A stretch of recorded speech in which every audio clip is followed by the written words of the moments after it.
મહાનુભાવો, મંચ બિરાજમાન મહાનુભાવો તેમજ જે ટ્રાફિક સભા અંતર્ગત હાજર રહેલ તમામ યોદ્ધાઓ બધાને આવનારું સ્ટોર પોલીસ સ્ટેશન હતી. ટ્રાફિક સભા અંતર્ગત આ જોડે એવું હોય છે બધી આપણે એક્સિડન્ટની તમામ વાતો આપણે સાંભળી.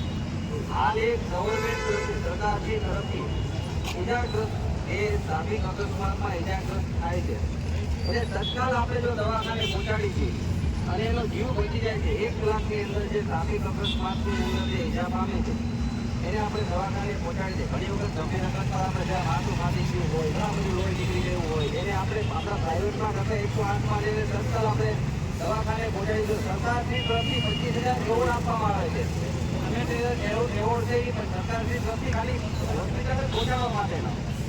તમે હોસ્પિટલે પહોંચાડો તો પોલીસ તમને હેરાન નહીં કરે, એ તમારું સ્ટેટમેન્ટ કોઈ વસ્તુ તમને હેરાન નહીં કરે કે ભાઈ તમે આને કેમ લઈ આવ્યા, તમારું સ્ટેટમેન્ટ લખાવો, તમારે કોર્ટમાં જવાનું કોઈ એવું નથી. એટલે મારી એક ફરજ હતી કે અહીંયા પહોંચાડ્યા છે, હું આમાં સ્ટેટમેન્ટ નહીં લખાવો, કોઈ તમને પોલીસ ફોર્સ કરશે નહીં. એટલે જ્યારે પણ ઇજાગ્રસ્ત થાય છે ત્યારે આપણે શું કરી શકીએ કે આમાં આપણે પડવું નથી અને હમણાં પોલીસ આવશે, પોલીસ આપણે પૂછશે, આપણે કોર્ટના ધક્કા ખાવા પડશે, પણ એ પોલીસ તમારી કોઈ પૂછપરછ કરશે નહીં. એટલે બને ત્યાં સુધી રોડ અકસ્માતની અંદર કોઈ માણસ ઇજાગ્રસ્ત પામેલો છે તેનો તત્કાલ સારવાર થાય એવો પ્રયત્ન ઉદ્દેશ થાય કે એનો જીવ બચી શકે એવો આપણે પ્રયત્ન કરીએ. હવે બનાવો હું ચાવલી બરોડા હું નોકરી કરતો હતો ત્યારે અમે નીકળ્યા અને એક બાઇક અકસ્માત થયું એટલે એનું માથું આખું ફાટી ગયું, એ જીવતો હતો એટલે બાજુમાં જે 108ને ફોન કરાયો. એ સમય દરમિયાન એક ડૉક્ટરશ્રી પસાર થયા.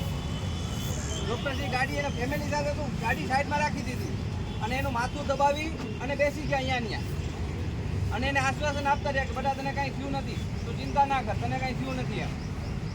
જ્યાં સુધી 108 ના આવી ત્યાં સુધી પછી મેં ડૉક્ટર સાહેબને પૂછ્યું મેં સાહેબ આનું કારણ હું, મને કે એને ખબર નથી કે એનું માથું ફાટી ગયું બરાબર. એટલે મેં દબાવી દીધું કે એને આશ્વાસન આપ્યું છે, આશ્વાસનથી માણસ જીવી જશે. જ્યારે 108 આવ્યું ડૉક્ટર સાહેબ ખુદ અંદર બેઠા, એનું ફેમિલી સાથે કાર સાઈડમાં પાર્ક કરેલી તે એક જ નજીકના હોસ્પિટલ લગી સાથે ગયા, એ માણસનો જીવ બચી ગયો હતો.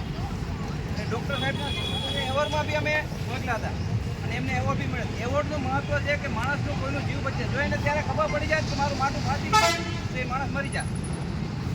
એટલે ઘણી વખત આવા બનાવો રોડ પર બનતા હોય ત્યારે એનું આશ્વાસન આપવું બી જરૂરી હોય છે. એને ખબર નહોતી કે મને કેટલી ઇન્જરી થઈ છે. એટલે જ્યારે નજીકના બનાવ બને એટલે 108ને ફોન કરી હોસ્પિટલ પહોંચાડીને આશ્વાસન આપવું એ બી મોટું કાર્ય હોય છે. આટલું કંઈ મારું વક્તવ્ય પૂરું કરું છું.